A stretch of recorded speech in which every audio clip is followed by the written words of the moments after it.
thing. I think the total starts about 211 or something stupid, but I think the first TT was 85. They got that memorial book for TT riders and all that. And you go through that and you think, yeah, mates with him. I think that's the good thing about getting older. You get a little bit more sensible. Like Dave, your bike is set exactly the same as McGuinness's. Exactly the same. You can be spot, you can be flat out. I thought, well, you better knock a few clicks off because I'm a lot lighter than John. Hello and welcome to this week's show. This week it's a man who embodies the spirit of the Isle of Man TT. Since making his debut in 1985, he's become the first man to amass 100 starts at the Isle of Man TT and has since gone on to achieve more than 150.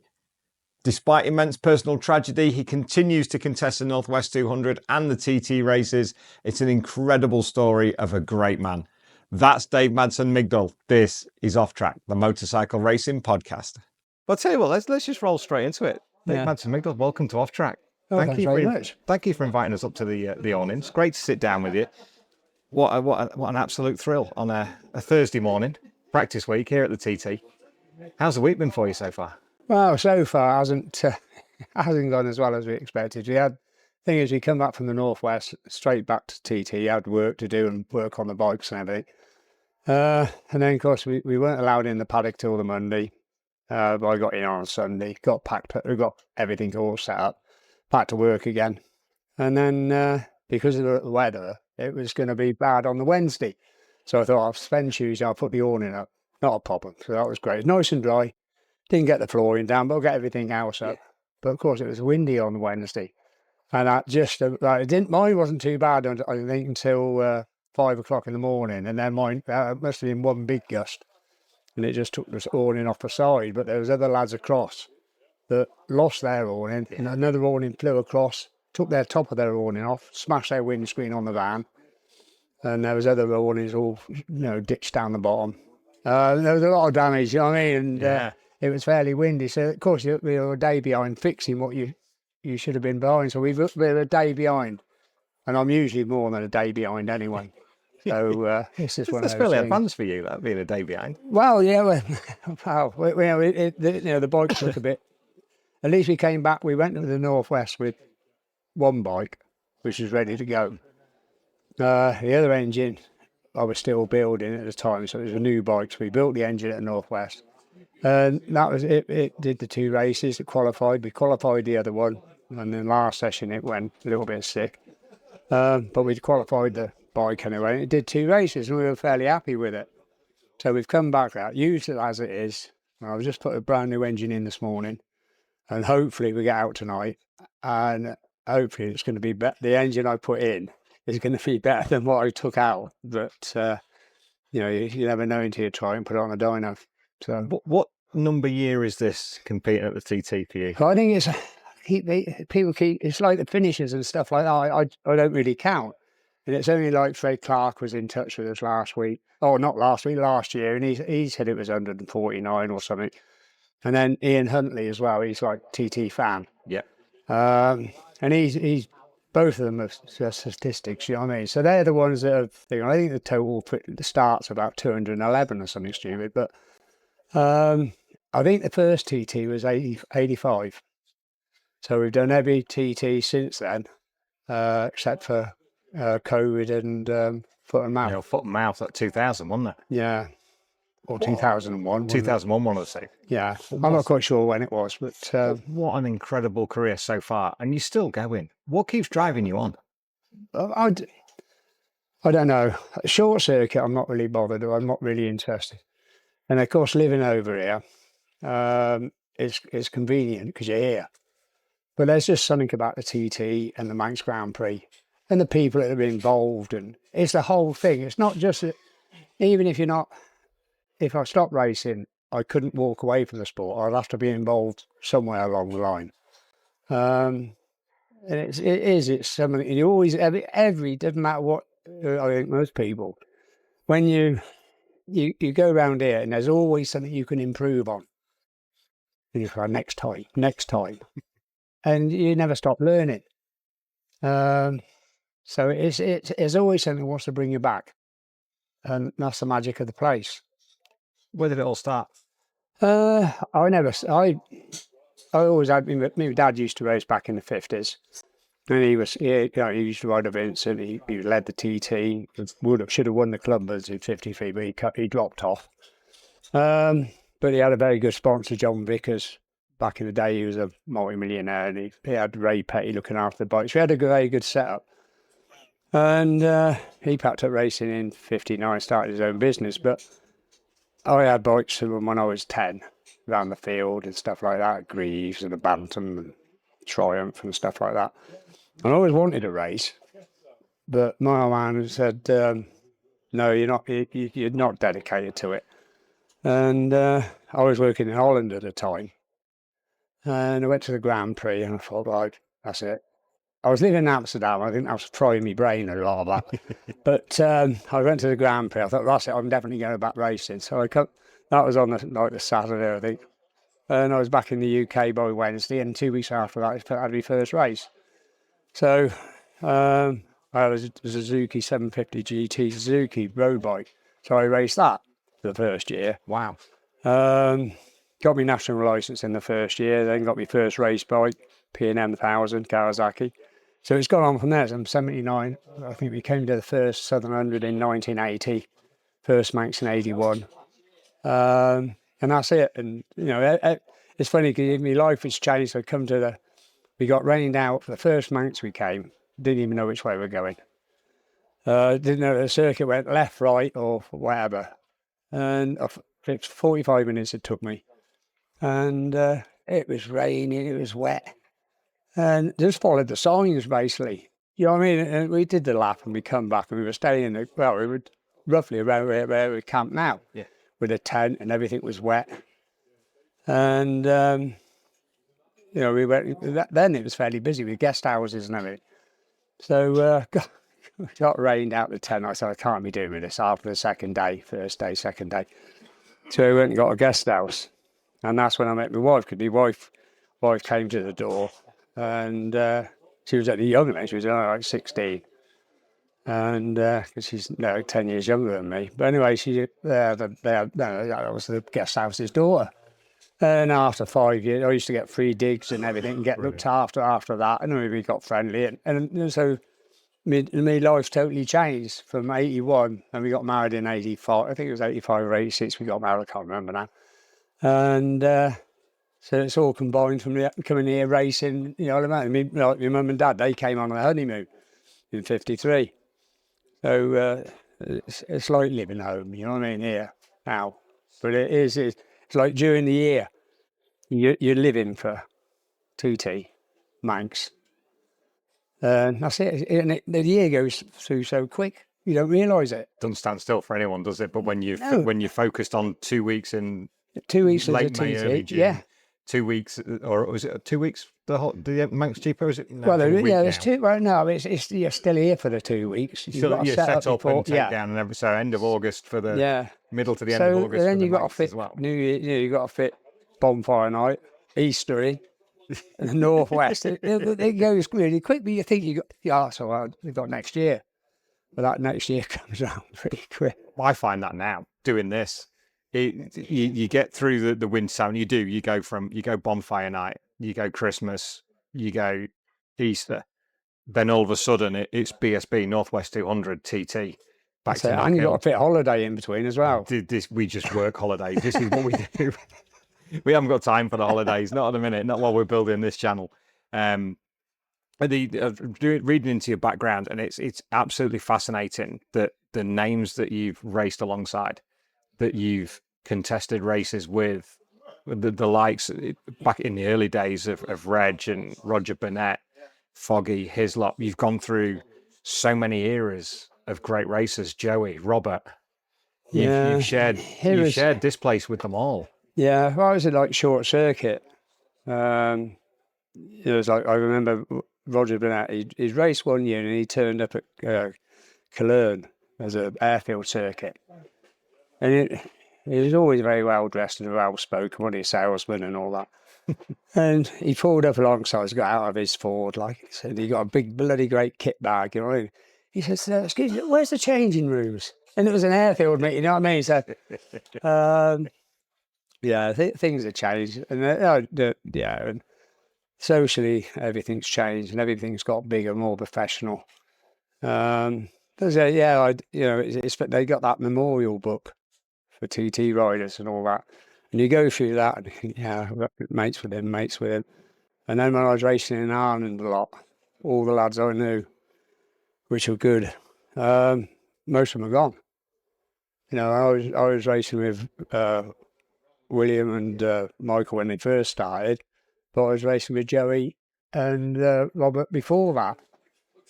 So there's a load of Irish lads of gone, and you wouldn't say you were friends, but you talked, and if you were in the pub with them, you'd mix and everything. It's a hard sport that way. But the longevity of you being in there because of the sport as it was sort of previously, it's kind of got a little safer now in terms of losses, for want of a better word. I think by the gear, the kit's a lot better. The kit's a lot better. Yeah. I must admit, I've always worn protection, body armor since the 80s when it first came out. So I've always used that. And the leathers have got better. It's and then of course, but that I don't think that it's, and of course open face helmets as well. I think that was a no really. So the helmets has definitely improved. You know what I mean? But I don't know that you can't really do anything about a TT or the Northwest or anything like that. That's as it is. The only thing I think a lot of it now is that a lot of the lads, you watch Grand Prix, you watch the BSB, and everybody's right on the limit. And then, of course, you try to bring it here, and that's when accidents can happen. Especially not so much for the top boys, because they got respect for each other, and they, if someone wants it, they'll let them have it. You know what I mean? But it can be very, like at the Northwest, there's 1 or 2 moves there that are very close. Though they were sort of like would have been a fairly safe place, you could still hurt yourself a lot. You're still shifting, aren't they? And even more so these days. The power of the bikes has increased as well. And then the ones that do make mistakes with braking points, and when Todd got took out, that was lucky. We were down at your corner when Davey got taken out by Adam McLean. That was so quick. Incredible to watch it in real time. And then to watch it back on the video, it was like to get the sense. It didn't even look like he'd actually braked. The time he braked, it was well past his. I think he thought it was the old circuit. He went, "This is going to go straight on." But even when Davey and Owen were having to go into the chicane on the last lap, that neither of them would give way. But there's only one line through it, and that could have been a tuck, you know what I mean? It could. And Metropole gets a bit hairy a lot of the times as well, doesn't it? It's one of the, especially the speed you're breaking down to from. And it's a right-handed corner. And it's an absolute right angle, isn't it? And then York Corner comes back on itself. At least with Juniper, you've got a little bit of manoeuvring, but John and James, when they went through it, John held his line and James had to go on. It's like, you literally just hold your line. Yeah. It's up to Davey to be on the outside. He's ideally on the inside, but both times he was good. In fact, 3 times he was caught out, being in the wrong place. But it's even like Donington Park, that last BSB, when they're all coming into the chicane there. Well, you can't fit. You can't. 3 into 1 don't go. But that's the difference. You know what I mean? That's the difference between a lot of the. See, my best position in the senior senior TT is 11th. Yeah. I've led the 400 race before, but the bike blew up. Put the fastest lap at that time. And I've been 4th and 5th in the 400 class, because that's a class that I could actually afford to do it. The RC, we had some good rides on the RC, really. We were always in the top 20 and stuff. But we were never spending the type of money you needed to spend. Like most people with the 400 and the RC. Everybody used to have Tony Scott engines then, or Chris Mayer or whatever. But I did all my own engines, and it's a big difference if you can, have the budget to, if you've got a mortgage and everything else, and you're working. It's very difficult. People say they haven't got sponsorship, but you need to go and get sponsorship, and that means you've got to spend the time getting it. Nowadays, you've got to do it on the media. You've got to keep media all the time. But then again, if you're not getting the sponsorship, it's catch-22. If you're not getting any sponsorship, you haven't got the time to do it. And and in the end, I'm not really one to tip my hat all the time. You know what I mean? I'd rather do my own thing. Which is And there's no pressure on you. It's only the pressure you put on you. And the lads that are with us, they've been there for years. But the trouble is, they got old and they've retired, so they haven't got any spare cash like they used to. So we're like a pensioners team now. the one thing I love about this whole setup is, and this is meant with absolutely the greatest of respect. It's barely changed over the years. Same people, same setup. You come here, you're doing your own work on your own bikes with your own team, and you're making a fair old fist of it as well. Well, that's the thing. We do it under a budget, and it's like the van. We got the van used to belong to Desi Collins, Wilson and Collins, that used to race, and and he helped our mark out as well. But it's like the van. I was going to buy the van, and Desi says, "How much are you going to give me?" I says, "Well, I'll give you." And he says, "Oh, no. So I want more than that." No, I didn't bother. And then at the end of the year, he phoned. He said, "Are you coming to get this van?" I said, "I've got no money now." "Well, I'll come and get it and pay me when you sell it. Don't forget where it come from." And we got the awning cheap and went away and got that. And this whole setup, it hasn't cost anything. Everything's second hand. Doesn't look mint, but it's dry. And it looks fairly good, you know what I mean? So, a lot of work goes into like putting the van back through the MOT again this year before the Northwest. But no, usually it's fairly good setup. And everybody, me and the wife do most of it here. And then when the boys come over, they come, and the Manx is different because I ride for Paul with his hot classic Hondas. Yeah. So there's not quite as much to do before they get here. It's just a busy fortnight when they are here. But no, we all get on pretty well with the team. It's been great. So we're just watching how you guys interact this morning as we've been down while we've been setting up. It's so wonderful seeing it.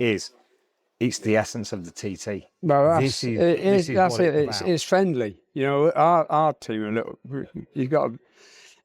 If you can't take it, you can't. If you can't give it, you got to take it, and it's all the time. It's not just. It's Mickey taking all the time. It has to be. I've seen the board around the side. Yeah, the knobhead board. They got the knobhead board. I think it's absolutely brilliant. Keeping a tally. The viewers and the listeners won't be able to see that around the side there, but it's just it just sums it up beautifully. Yeah. Of how you go racing, how you conduct yourself within the paddock, despite being here for so many years. The essence of it all is still just the same as it was 20, 30 years ago. Yeah. Oh, everybody's up the game though, because to be in a tent, and there's still lads out here with tent and sleeping in tents. Yeah. I couldn't do that anymore. And working even with a small awning, it's drafty, it's wet, and you're here for 2 weeks. That's a long time. And especially with the weather on the island, it was great last year. We missed last year, but we know the weather was perfect for the whole 2 weeks. Well, the Manx was good as well, but sometimes we've missed like 3 days. We haven't gone anywhere. And then, of course, the gin comes out then. You know what I mean? The gin and the stories come out. Yeah. The stories that you forgot that you remembered. Oh, there's a lot of stories. What are your best memories from sort of the early days, from the 80s, getting started out doing this? Oh, I don't know really, but the social side of them was good. Like the TT was a lot better. Douglas was alive then. Yeah. And you had the Lido. You had Miss Wet T-shirt. We had Penthouse sponsor us one year. They give us some money, and they also did use me bikes for a photo shoot. Brilliant. And that's the only time we used to go to morning practice then. But my bikes were finished practice at say 7:30. My bikes would be ready to go on photo shoot by 9 o'clock. Polished, washed, gone. And I wouldn't see my mechanics again until the afternoon. Wonder why? Oh, I can't work out. That's when, but they were good. Things were of its time then. There's too much these days. Oh, you can't do that, and it's doing this, it's doing that. But it was of its time, and everybody enjoyed it. But I think that's the trouble. You always look back and you always, whether you think, I don't know if you got a cost of living and stuff like that, but I think people's way of lives have changed anyway. You think going back there, we never had a phone. No. So you could get up to a lot of things and no one would know about it. Now you only have to step out a line and it's on. So you got to be very careful now. That's the biggest change, I think, as a rider now, isn't it? It's well, a lot. I think there's a lot. They got the breathalyzer now and drug testing, which is a good thing. 100%. Because there is a lot of space. I wouldn't say there's a lot of space cadets, but there's a lot of people that are wired to start with without taking anything else. It's just adding to the problem. yeah. So if you've got some special person and he's special on the special stuff as well, so I think that's a good idea. You know what I mean? But you got the stories of like people drinking and then coming straight to practice. That's a slight exaggeration, I think, compared to what it. I think a little bit. Yeah, it is. We got a little bit of sleep and a little bit. But it is. But it's like now everybody's in the paddock. Yeah. And it wasn't like that. Everybody was in guest houses. So everything all sits together now in one place, doesn't it? Everybody's dealing with it all in one place. There's not a lot of detachment from it, and you kind of need that detachment because it is so intense, especially these 2 weeks. I think that's it is. Even if you go down the front, there doesn't seem that many bikes. But then again, a lot of people don't come with bikes anymore. They come with a car, or they come with a van and put the bikes in the van. Yeah. And then because you don't drink and drive anymore, you just go and you'll go out. So you don't really. They said there is. I think there's a lot of people over, but it's not like the same as it was. And they're not too deep on the front all the way along, are they? Yeah, and there isn't the nightlife. You think of all the hotels and the bars, they had the music on in every bar. Well, all those places are gone now. Is that the biggest thing you miss? Yeah, because you used to, like over here, the Isle of Man's dead. Get Easter, you used to have the young farmers come over, the hockey come over, and the island used to come alive then. Then you had May holiday or whatever. But now you've got none of that. But no one goes on the beach anymore. I mean, but it was a holiday destination earlier Absolutely. on. So you got that changing. But, it's not great, but the one thing that remains the same is we're still doing this. Yeah, we're still doing 37 3/4 miles a couple of times a night in the summer and in the late summer. Yeah, well, that's it. It's just special, and everybody gets on. It's great. It was like last night. There's the sidecar boys next door, and it all goes quiet for a bit until you actually find out that what's happened. Yes. But they're okay this morning. Well, it was funny on Facebook. The lads one of the lads is out, and the other one he put in. He's got concussion. He's got punctured lungs. But I'm all right. I'll see you later on at the paddock. Well, there's no way he's coming out today. You know what I mean? But don't worry, I'm okay. Yeah, but I'm still here. I'm okay. Thanks very much. I'll take that. It's a win, isn't it? That's it. It's not like a footballer. You know what I mean? Oh, torn me ligament. No, but it's not. It's a win, isn't it? You're still here. You still do it. You've had your share of offs. You know what's going on with it all, and here you are still. I think that's the good thing about getting older. You get a little bit more sensible. You know what I mean? You're not going to take that. You're trying 100% to your capabilities. Yeah, and you're not going over. It's like John. He had the third at the Northwest. He just rode superbly. He did. You know what I mean? And Rutter didn't quite do so well, but it all depends. If you feel right on the day and your bikes are good, those boys are still good. And you can't you can't replace experience here at the Northwest. No, you can't. And that's why it takes so long. And age is going to make a big difference as well, because you're not going to quite. You haven't seen what the lads have seen, and it just slows them up a little bit. You know what I mean? And they're and if the younger lads haven't experienced it, they're going to be that little bit more faster. It's the stories that we can't tell publicly that we get to hear about that make TT riders what they are. It's not just the riding, it's what happens out on the course. And like you say, what they see, what they experience. That's what makes the top riders and the longevity of yourself something really special. Because the guys that come in early, Glenn, people like young Jim Hind, when he first started, the younger riders, Sean Anderson, Paul Jordan, when they first start, they've not experienced anything. They're keen and they're eager. But as time goes on, there are things that happen out there that you rather didn't. Yeah. And that's what makes the experience of a TT rider. It's not knowing which way goes left and right. It's the whole package. Yeah. Would that be fair? But I'd say it was. You it's like your bike. You got to know what your bike's doing, how it's treated, and if it isn't right, just step back. It's no good if it's not handling. Then you're still trying to go fast. And it's like Sweeney at the moment. He's struggling a little bit because he's been off for a year. And then if you start beating yourself up, he's saying about the bike's not right, but if you start to beat yourself up, you're going to try to go fast down the straights, then you're going to muck your braking up, and the whole lap. Though you come in sweating, you haven't improved. That's it, because you're overriding. That's it. You're just not. Just forget about it. I take a lot of the newcomers round for the Mangs. Yeah. That's what I tell them. You got to come. Don't bother looking at your practice times, and you can watch all the videos you want on boards. I usually tell them not to watch the fast boys because they're not at that level. And you got to ride it as you learn it. If you can't, PlayStation's a waste of time. It's good. Not saying it's not good. It will tell you if the circuit goes left or right. Yeah. But you can come off and get back on it, and you can't do that. So you need to see what the camber's doing and why the bike doesn't handle in a certain place. So there's a lot to learn. I think you need to enjoy it and get quicker. I find that the regular thing that I hear and people like Clive Paget, and when you talk to a rider, when you're up on the Glen Road, and it's like, just got to enjoy it, have fun. Well, that's it. Clive's been coming for years, you know what I mean, and his dad's and all that, and his dad's brother and all that.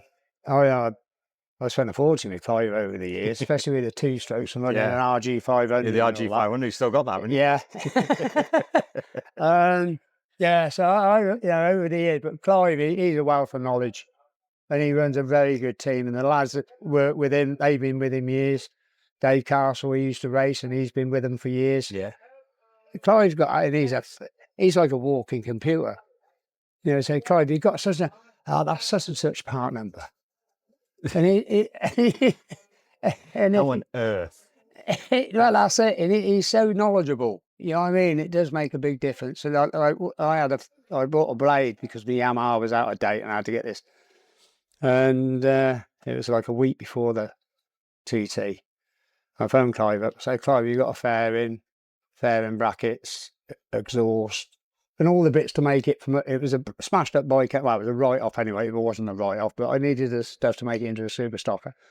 Phone Clive, phone Richard for the suspension. He sent us a shock over. Put it all back together on the Wednesday, I think, for the practice week. Got it, but it didn't handle.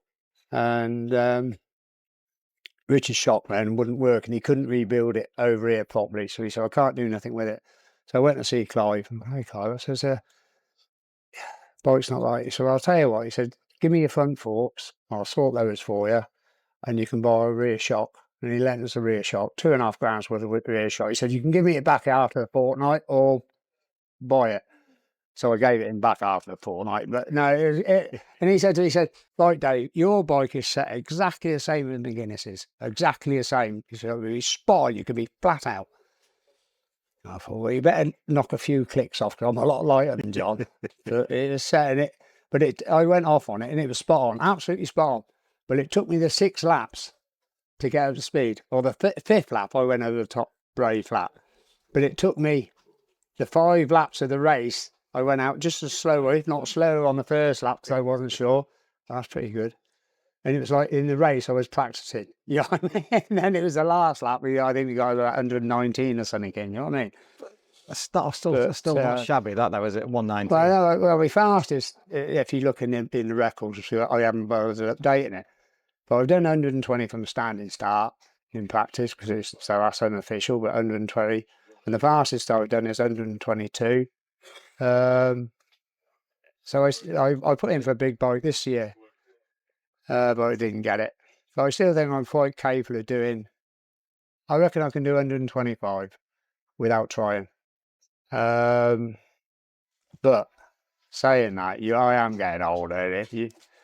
Fitness-wise, I'm okay. Yeah. Then we went down to Spain testing this about in March, and you know, the boys are there throwing tyres in, and they're sort of like a couple of seconds quicker. But they've done 1,500 quid worth of tyres, and I've done it on one set for 4 days. And I think, well, I know I can get those seconds back if I Well, want to. that's it. It's just throw another set of tyres in. It's fine. It's still the same, isn't it? But it's Yeah, I could afford to go out the night then. but that's been the overwhelming thing, hasn't it? Of the racing career, everything is done to a budget. You have 40 odd years of racing, of experience, and of life, and still going strong. Yeah, and that's it. You got it. It's better than the alternative, isn't it? It's exactly that. But that's the bottom line. It is better than the alternative. So you've ridden some amazing bikes over the years. You mentioned the RC30. You've had the RG. There's been all sorts going around here. The best bike, one of the best bikes today is the 400, NC30 400. It's absolutely spot on little bike. I'm going to say the first race bike was a P&M 1000 back in the 80s, and everybody used to have P&M Kawasaki's or P&M Hondas or Harris and all that. They were a good bike up until then. I had a Mark III Suzuki, and I got this ex works bike Suzuki. I've had that since 80, was it? Yeah, 84. I had that. One of my sponsors then, he had half share with Les Bergen. Then Les wanted to go Formula One races, so I bought his half share, and then I ended up buying the other half share off of the other lad. So I ended up with it, and but it was a good thing. I've got all my bikes I've ever raced. So I've never, well, 2 bikes I got rid of my Mark III, which I shouldn't have done. I didn't really need the money, and I thought I could have got rid of it. And a 350 Yamaha I had. That's the only 2 I've sold, but all the others I've kept. And they've gone up in value, so I've actually got something instead of. And I've always bought my bikes on the HP. So of course, by the time I finished paying for them 4 years, they're out of date and nobody wants them. Yeah. And you couldn't get no money for them, but I've kept them. And of course, like especially the RC and the RG, they've gone up.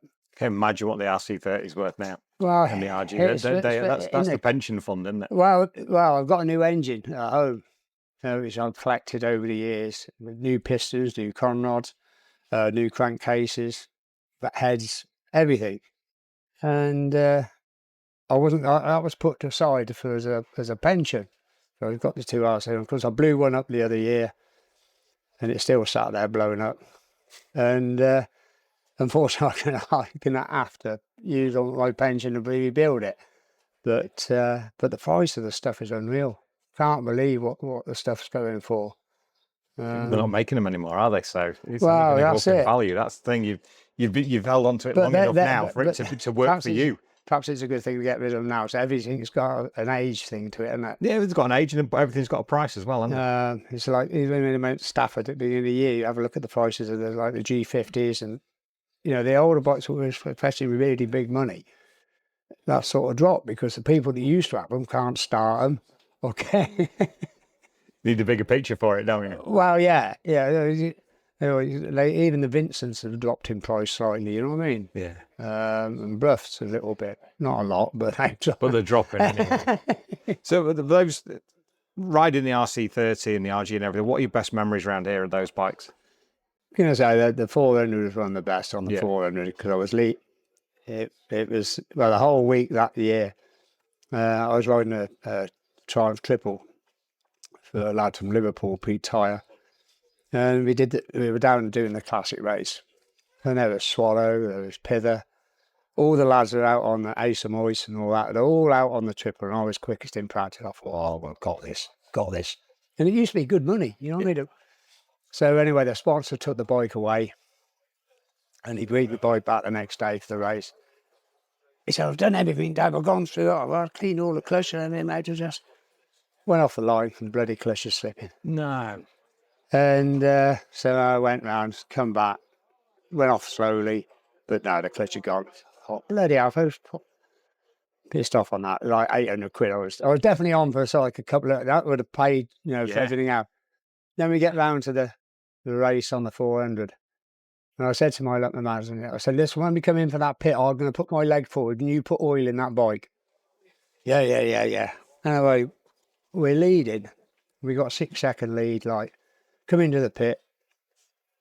And the lad thought he didn't have time to get the oil in. So he didn't put the oil in. So off we go.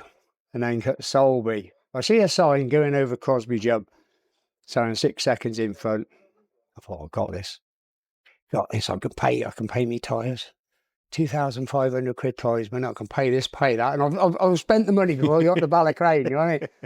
And they, of course, come into Solby Bridge and I brake late. And of course, what oil was there went to the front, up over the top of Ginger. And of course, it scavenged itself. And then, of course, it just ran a big end and pulled in at Ramsey. But I thought God's supposed to love a trier.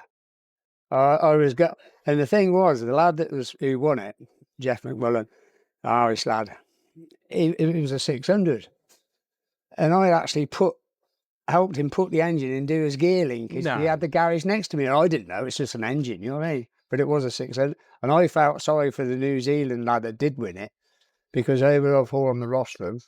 Yeah, Jeff took the hat, the champagne, and then he gone. He really didn't want to strip his bike, so of course, the New Zealand lad never had the chance to get on the podium, which was it's so sad. Yeah. For the efforts he put into it, beaten by a 600 engine in a 400 bike. It didn't do Jeff a lot of good, really. You can't imagine that's not going to be. But that being a 600, it didn't really bother me. I only had to get across because I've held on to that. Yeah. But I felt sorry for New Zealand. I actually did win it, legit, and not get up on the spoils for it. He did get awarded at the prize giving, but that's not quite the same. Not the stand. Straight off the bike, straight onto the podium. Yeah. You can't replace that. No, and he never got that, and I felt sorry for him for that. Like, I got the fastest lap of the race, but that's no point. It's the finish you want. You know what I mean? I'm going to say the RC. I've had some good rides on the RC. But it was like that when I'd come off at the northwest and smashed my hand, and I come back from the northwest and went to the hospital, and Dr. Stevens says, right, David, you broke your arm. I said, I haven't broke my arm. I said, it's just my knuckles and my fingers, like, you know, it's all right, I'm good to go, just sew me on. So he said, well, I'll just x-ray it first. And they'd operated at the northwest on it and just put a massive grey splint like this. But anyway, he x-rayed, and this was like 10 o'clock in the morning. And he said, oh, I'm off, I'll go off. And he went off. He come back and says, you had anything to eat yet? I said, no. He says, right, so we're going to take you down the operator. It's at 12 o'clock. He said, you're booked in. I said, well, my van's outside. He said, well, go get me your van and come back here. So I went in and they operated and put pins and screws in the back of my hand and plated it and all that. And Doc Stevens says, so Tony, the lad that did the operation, he came round in the afternoon and, okay, Dave, it's a good job. That's all straight and it's going to be good. Doc Stevens comes in, he says, right, he said, I'll see you in a fortnight. I said, I'll see you Wednesday. And that was the practice week. So of course, hot and cold on my hand all the time. Witch hazel, hot and cold. And I got it actually working. And of course, I went to sign on because that was the last day. So you can't go to your on stop. You have to see the medical officer. So there was sort of like a new medical officer. He said I couldn't go, but he overrode Doc Stevens, and that sort of bit of friction on that one. So Doc Stevens says, right, he said, go and see if the surgeon says you can go, you can go. So back up the hospital, see the surgeon. And he said, well, I don't know, that's a bit soon. That's only less than a week. I said, no, it's good, you know. And surgeon, he said, shake my hand. Like this. And then this other one, so I'll shake my hand. And he went to crush it. And it did hurt, you know what I mean? But I had the grip on him, so he couldn't really crush it that much. But I was in pain for the heart. So anyway, right, that's it, you can go. Yep, spot on. And I went out straight away. And then Wood was in charge then, and he come and said, "Dave, just take it steady. You'll be okay." But I was in agony for that 6 laps, so I kept coming in. I had painkillers before I went out. So I come in on second lap, took 2 codeines and took 2 codeines again. But by the time at the end of the lap, I couldn't move my hand. You know what I mean? And these fingers stopped working.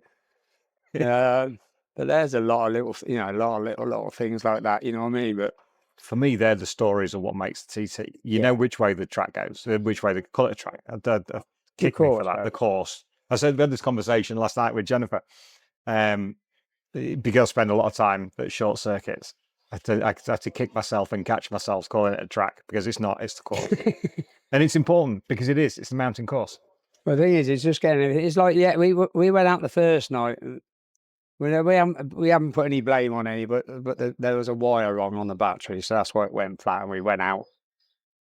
So anyway, we haven't put down whose fault it was on that one. No forfeits yet. Well, we want to put the blame on the first practice session. But anyway, we were out in the next session, and it was okay. But being a new bike, you're not quite sure, so it was a little bit slow really. And then last night we went out with the bike, and of course you weren't too sure on the conditions then. They were a little bit slower last night really, but we'll put this engine in, it should be good. That I'm of the opinion now that if everything's not right, I don't bother. And it's like everybody's, we're going out tonight, we're going out. Oh, there's no point in getting upset, because you ain't going to go. It's not going to make any difference. But again, that's experience. Yeah. And that's part and parcel of dealing with this whole 2 weeks, isn't it? Yeah. That's the best bit of it. We're just thick and we don't learn. No, I'll build your part. We know how this works. It's fine. You do what you always did, you get what you've always got. As Jennifer points out on a regular basis, you have to change things, don't you? You have to make it happen. What's been the toughest thing you've had to deal with while you've been here? Because it comes in peaks and troughs, doesn't it? Yeah, at TT, like the other year, we lost my mate from Spain, Rao.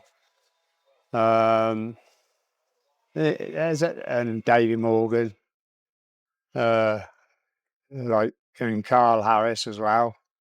Because I wasn't involved in the accident, but I was right with it when it happened. And then you had his girlfriend down with us. A lot of things that the events can be really sad with the people you're close to. You know what I mean? And it's the same as when I lost my son Mark. It's hard. And people say, "Well, can you still do it?" But then it'd make me. He wanted to race, and it wasn't his accident really. It was just one of those things. But it made his life pointless if I packed up. And it's like Jim Hudson and all that. His son's still racing, and Jim's still racing. And it's like a club you don't want to belong to. And it's like Clive, he's lost his brother Gary and all that. And there's Calton and all that. There's so many people who are still involved in racing that have lost their sons and people really close to them. And it's just saying you can't get out of being in that family. No, it's a difficult subject at the best of times. But you talk about Jim Hodson and you talk about the Cowtons and yourself, and the boys raced because they wanted to, and in a lot of cases they're third generation, especially with Mark. That's it. It's third generation racer. So why would you not? And you can't affect what goes on out there. The same with Jamie's accident, with Mark's. It's out of everybody's control. That's it. It says your numbers up, your numbers up. Yes, some people you could say that some people's accidents are their own fault. You know what I mean? And perhaps they didn't put tyres on or whatever, or they were riding it was rider error. And then there's sometimes it isn't rider error. It's just down to the bike. So it's like you can get knocked over by a bus tomorrow. Yeah, going up the motorway, so it gets flowed up, smashes the screen. And it's the same thing as a truck losing a tyre. Yeah, it's the percentages are kind of similar. because it's not your accident. No, that's it. But it's funny. I had a wheel come off of a truck once, and it came nice and slow. We were going. Next minute, the back wheels go. What's that vibration? Next minute, the back wheels come off, and it's overtook us, and it's bounced down the road. And it's bounced over the edge. Well, I could have killed anybody. Yeah. And I don't know. It was a twin wheeler, at the back. I don't know why. And the bolt, the nuts, because the wheel come off spinning, the nuts were still in the wheel. I don't know when we picked it up, so it must have been still spinning. It was Still going. But I don't know whether they were brand new tyres on it, and I don't know. It was done at a tyre place and all that. So whether, I don't know if someone tried to pinch them, or I would have thought they would have put them on tyre. I don't know. It'd be a bit tighter than that. Yeah, but yeah, that could have been really serious. It's like going up in the van. We go away in the van. I'm driving, right? I'm doing 50 or 60 miles. I've got the tunes on, you know what I mean? I think, bloody good truck, this is. Bloody good truck. And where's that draft coming from? I said, go on, you're trying to find. Look at the windscreen, and the windscreen's coming in. I'm going up the motorway trying to hold the windscreen in. And then you get on the side, what are we going to do now? And you tie it back in again, put a piece of string and then put a load of duct tape on. And then, of course, we did that going to the northwest 3 years ago, and they got the screen people out, and they couldn't do it, but they could stick it back in. So they stuck it back in. It was a good job, so we haven't bothered. And then, of course, I'll get down to that job. And then last year, we went down to Castle Combe. Exactly the same thing. Poof. Oh, bloody hell. And then, so that's it. I'm definitely going to fix it. Definitely going to fix it. So we put some strips of alley down at Castle Combe so it couldn't come in. Yeah. Because any of the rubber's gone porous and throat, you know what I mean? And so we put metal down this side and metal at the top. Well, I'll definitely do that. That's 2 years ago. I still haven't done it. When I was reading it, because I was doing a little bit of reading up on you before we came and did this chat. I mean, you know the name, you know the result, been around for so many, but it's nice to look at some of the little stories and everything else. One thing, and that's just reminded me completely, that you still haven't done the to-do list from last year. Oh, I got a lot of things to do. I've been doing the bathroom for 15 years and it's still not finished. I think men are selfish. Definitely. I got one fantastic missus. You couldn't fault her. You know what I mean? I look at some other people's wives and they're giving it this. And I think, I'm so lucky. Never whinges. Well, she does a little bit, but she's not, there's no point, you know what I mean? They're allowed to, aren't they? Yeah, she Within can have reason. a go. But just like this week now, she's helping up at the race office and everything. But her mum died 2 weeks ago now, or a week before it. And of course, she's having to do, she got two brothers, but they don't do a lot, really. Not you know, Jill's good at organising, so she's done everything, you know what I mean? So she's struggling at the moment, and usually at night up here, we usually have 3-course meal and everything, isn't it? But we're giving her time off just to... I think that's a gentlemanly thing to do, Yeah. isn't it? You'd have today off. No, she's under stress at the moment, but I can't fault my missus. She has this, was at the northwest, we got a little backyard, and it's not that big, but the concrete's broken up. And it does, we got a couple of seats and an umbrella light, but the backyard is this concrete's breaking. It does look untidy on it. So the next minute I see on Facebook, is there anybody who can do tarmacking or fiberglass in floor? You know, when they put the gravel and fiberglass it. I said, hey Dave, have you seen this? Oh, I said, bloody hell. And then of course, next minute she's got a quote for tarmacking, $3,500. And then she said, I come, hey, I said, hey, what are you doing? What's going on? I can do that job. I can do that. Yeah, but you'll never get down to it. I said, I will, honest. Anyway, she said, so anyway, she wants this fiberglass put down, 2,400 quid. Oh, I said, I can do that myself for half the price. She said, how much did you spend last week at the Northwest? I said, okay, fair enough. They just have it. It's a life balance, isn't it? And it is, it's the age-old saying, and it's absolutely true. Behind every great man, there's an even greater woman. Yeah. Because we couldn't do what we do without our ladies. That's it. I'm the same. I can't do this without Jennifer. You're the same. Well, with it your is ladies. because Jill's been looking after her mum 24/7. She's lost weight, and so have I. And Ready to lose. I know, that's what I mean. I've lost since August last year. I've lost a stone. And when I went to the doctors to get me medical, we were okay. Yeah, can I check you all out, your eyes and all this. I said, oh, my body's good. Yeah, I'm fit, healthy. You know what I mean? Do you do exercise? I said, yeah, not a problem. So I went skiing. Yeah, a lot fitter than half of people half my age and all that. Bit of mountain biking.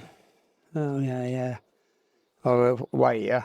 And of course, she weighed me last year and I was like 11.5 stone. And then this time I'm only 10.5 stone. She said, well, I think we best have some blood tests, I think. You've lost a lot of weight. And basically that's because Jill's not cooking for me. I don't bother eating. You know what I mean? That's what a lot. I said, no, I'm pretty sure I'm pretty good. Well, I think we all have. She said, I'll pass you for the medical now. Yep. But I think we have to have you in for tests. And I said, well, okay. Toast and pot noodle. Well, that's... But it is, but they're not eating, you know what I mean? She, you know, that's what... It's difficult for both of you. And the only time I really get fed... No, the last... We have our grandson. He stays every Tuesday and Thursday, and he gets spoiled. He can have whatever he wants. And he can have his dinner when he gets in from school, and then he'll ask for supper.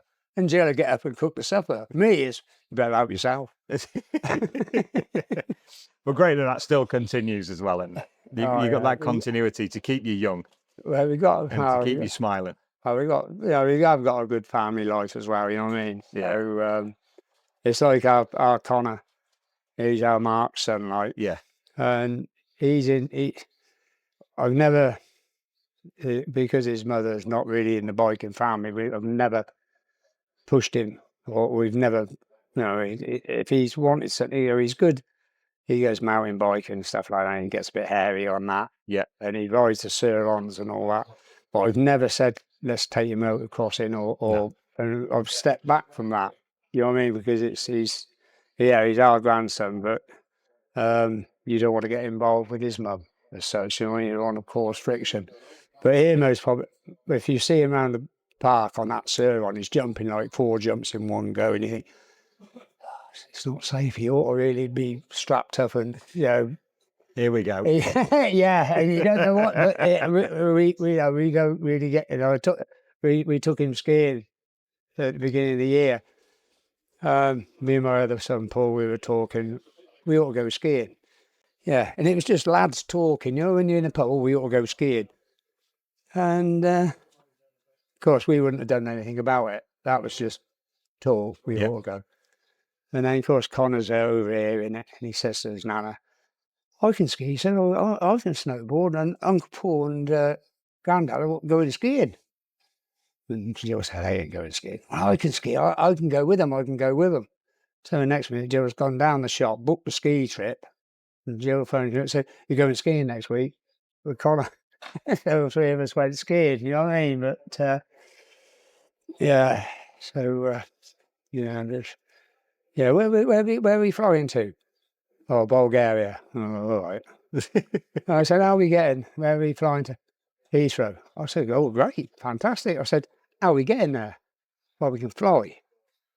I said, well, the flight don't fly to Heathrow from the Isle of Man. Oh, and then you check the flight, £1,000 for 3 of us to fly to Gatwick. It was like 600 quid for the flights. £200 each, you know, 600 quid for the return. Then you can't get, you've got to go with a bag. Each of you can't just go with a half, you know, for... Good skiing, you've got to carry everything, haven't you? You're not travelling light going skiing, Dave, that's for sure. Can't even fit the grandson in the whole goal. Drove down the Gatwick. Heathrow. Much cheaper. Well, it wasn't that much cheaper. It was 250 quid cheaper, but you were there travelling for 4 days. Make sure your windscreen doesn't fall out. Yeah. Oh, we're all right in the van. Tell me about this movie. Tell me about Faster Than Life. Where's this come from? I was going to say, they approached us in 18, and they'd been around to a couple of people that had been interested or who thought they'd be interested in doing the film. And then they said about it, and I said, well, come up.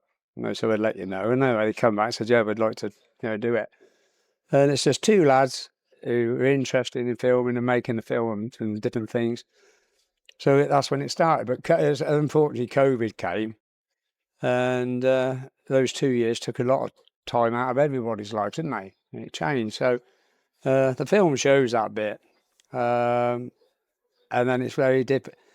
It's a shame it ran with. It would have been better if it had come out earlier, really, the film. But of course, COVID coming in, so now it's been a long time. But it is. Everybody I spoke to said it's an interesting sort of like insight. I cringe every time I see it. The first time maybe I was too critical, but it's not like it's typical documentary. There's no.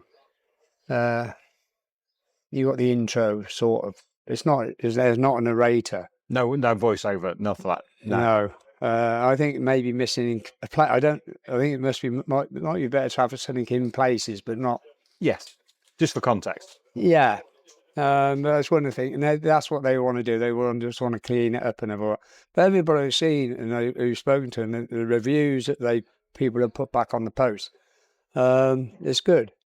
I'm not getting any money out of it, but so I point it out to everybody. It's just that the two lads are keen to do it, and they want to take it to film festivals. I think it's an incredible story, and for independent filmmakers and for film festivals and like the versions of Cannes and Sundance and places like that. I think it's a fascinating story because you kind of done everything and you've seen the best and the worst of the sport. So for that experience and for that life that you currently have, it's a fascinating story. Yeah, it's different. Me, it doesn't really bother me. You know, many people keep on about the starts and finishes. It doesn't really, and I look. It was like when they asked me to be president of the TT Rowers Association, and yeah, my mum and dad used to go to the dinner every year. He was member for years and all that. And then they asked me, and you have to be sort of like chosen. It goes to the forward committee, and and it's all hush hush secret sort of job.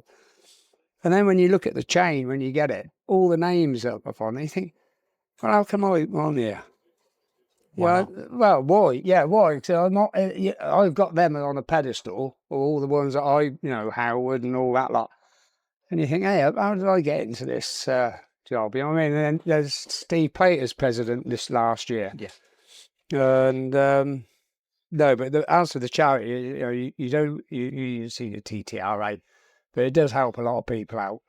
When they're in difficulty, but sales, family, and all that. It's definitely a well worth charity. And it's an important part of doing what the riders do and the whole part of the TT being here. Everybody needs a bit of help sometimes. Though. Yeah, but you can see even the change in that. Where like the Manx Motorcycle Club and all that. And that was like it used to be the Athol Street Mafia. And some things have changed now, like the Manx. There was more back in the day. It was more dressy. Yeah. You had the prize presentation and the top table, all top and tails. And it's like the RAC dues and all that. It was all special. Yeah. And now you don't really have the special things. No, things have changed fairly well on those sides, haven't they? Not for the better. Yeah. And it's like the TT Supporters Club used to do a dinner. Like at the Hilton or the Empress. And that was their club night. But of course, it was meant for the sponsors, and you'd take your sponsor and the sponsors' wives, and they could all dress up. But that's all gone. You know what I mean? And the TT supporters went to the Marshall's night and pie and peas. Well, that's okay, but it doesn't involve the wife. At least the wife can get dressed up. And that's right. So a lot of things have changed, and the presentation. I think like for the air. If the weather's good, it's not too bad. But if the weather's bad, it's bloody freezing up there. Up at the fan park. Yeah. Why they haven't put a massive great marquee up, I don't know. It's a little bit soft up there at the minute. It's not dried out too quick. It's not really designed for what it's trying to be used for. But that's down to the council and the government. Well, I don't know. They seem to waste money enough on other things. On other things, but the thing is, the course is still in good nick. Wow. They're not shy at keeping the course. Well, yes and no, but don't forget it's not a course. That's at the main roads. Well, true. So it needs to be kept up. Things change on the island, but you're an Oxford native, aren't you? That's where I come from. Where you come from. So I spent 5 years at Bryce Norton. Well, it's just at Carterton. Down at Cartoon Town. Yeah. Lovely part of the world. I come from Cumnor. Then Yeah. we moved down to Whitney, or just outside Whitney, Northley. Yeah. And Carterton Bryce was one of my stomping grounds years ago. Good nights out. Well, they used to have a club on Bryce Norton at South. It used to have a nightclub, Spotlight Club, and that used to be there. And many memories of this. Look at Jen's face. She's heard the stories of the Spotlight Club back in my youth. Back in my youth, Thursdays and Saturdays at the Bop. That's it. And then of course, when they wanted to clear it, there was always a bomb scare. That's how you clear anything in the armed forces. Just hit the alarm and out everybody goes. Yeah. Tell me about the rest of the TT fortnight. What's the plans? What's the plans? What's the hopes? Where we're going to be a week on Saturday? Drunk, I hope. Yeah. Well, what we really want to be, we really want to be in the top 20, realistically. Yeah. If I get in the top 20, I'll be happy.